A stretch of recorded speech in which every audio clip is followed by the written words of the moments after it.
part 3 of you just had a reptile shipped to you, or you've even picked it up from a reptile show or whatever.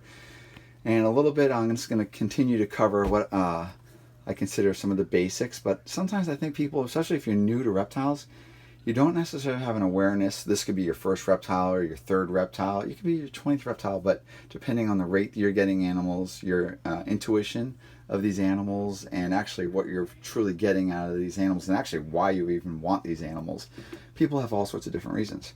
So if I'm looking at different animals that just got shipped to me, we have different levels of awareness. So my last thing, I was focusing on a blood python. So that's kind of a nervous, shy, kind of like paranoid animal. Let's say I just got a nice little sand boa. So this little sand boa, he really very, very secretive.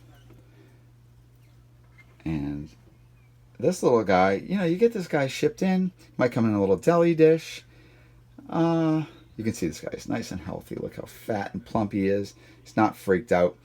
This is a very cryptic animal. It's used to basically living under the sand, so it's always able to hide. So if I put this in a cage where I give it really no place to hide, and I obviously don't give it the right temperatures and put like a spotlight on there, that ultimately is not going to be great for this animal.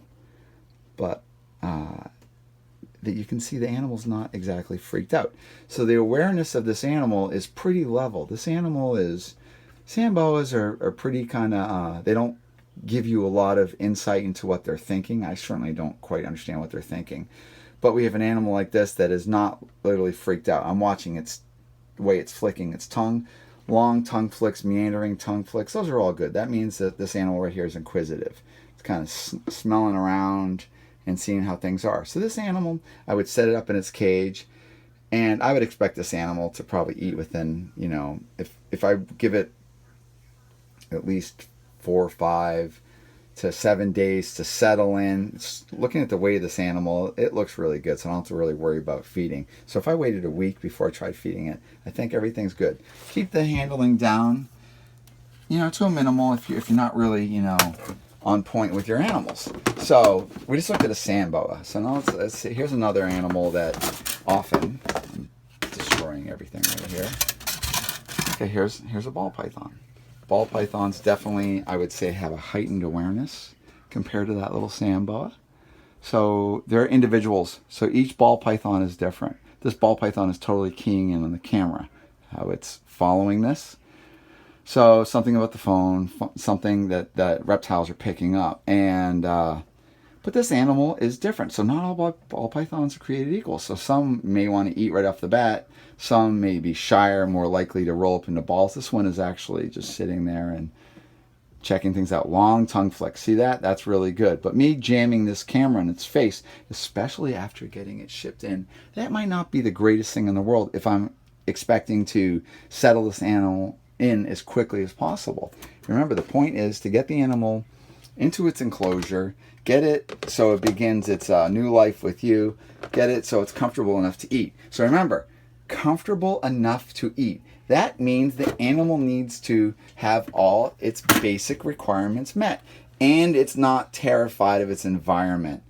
So this ball python, same deal. Look at that. Let's see how you're behaving. I just randomly picked some ball pythons or some snakes.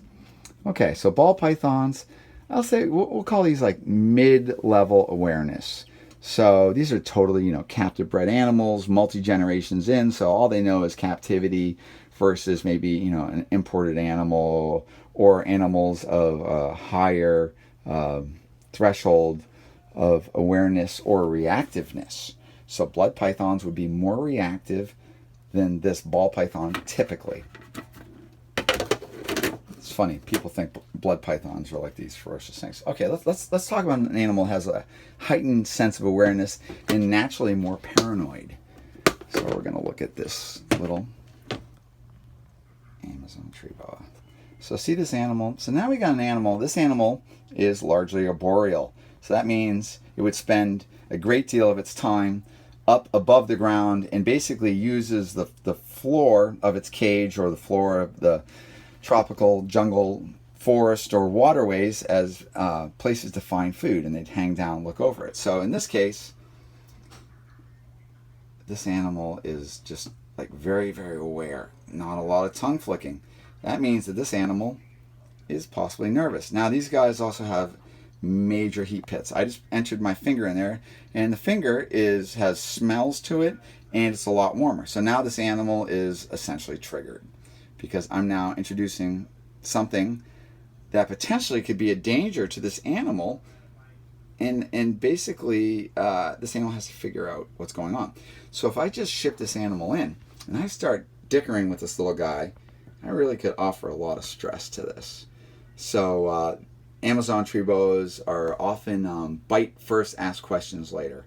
So they're not necessarily right off the bat very trusting. And when you do have an Amazon tree boa that you do own, and it becomes tractable and social, you can touch, that means that animal is trusting you, and it's basically able to overwrite its natural fear of humans. So you see this animal, what he wants to do, he's going to kind of bite me and kind of get me to back off. So a suitable type enclosure is immediately, once I've unpacked it, I can soak it for a little bit like I talked about, but then getting it in some kind of situation where it can climb up onto something. I'm also worrying about the humidity. So I have moss in here. I'm not even going to talk about ambient temperatures. I'm just kind of just giving some overviews. But a very reactive animal, long tongue flicks, very curious, fearful of me, definitely doesn't have a lot of trust of me, and now it's just like, I don't like you, you stink. I want to get away from you. All right, let's continue up the awareness ladder. All right, so what do we got here? Okay, let's look at another animal with maybe heightened sense of awareness. Okay, so let's look at this guy.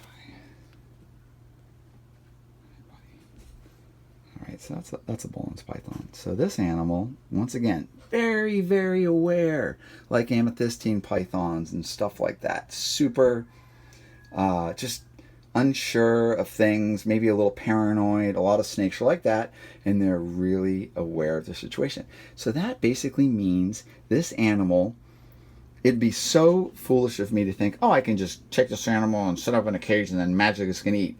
Yes, it may eat. But if that animal suddenly didn't feed or something like that, that's all to be expected, because this animal has a heightened sense of awareness, and it really needs to figure out what just happened to it when it got packed in a box. Okay, so I guess that would be end of part 3 of You've Just Received Your New Reptile. But that's kind of cool. Say goodbye.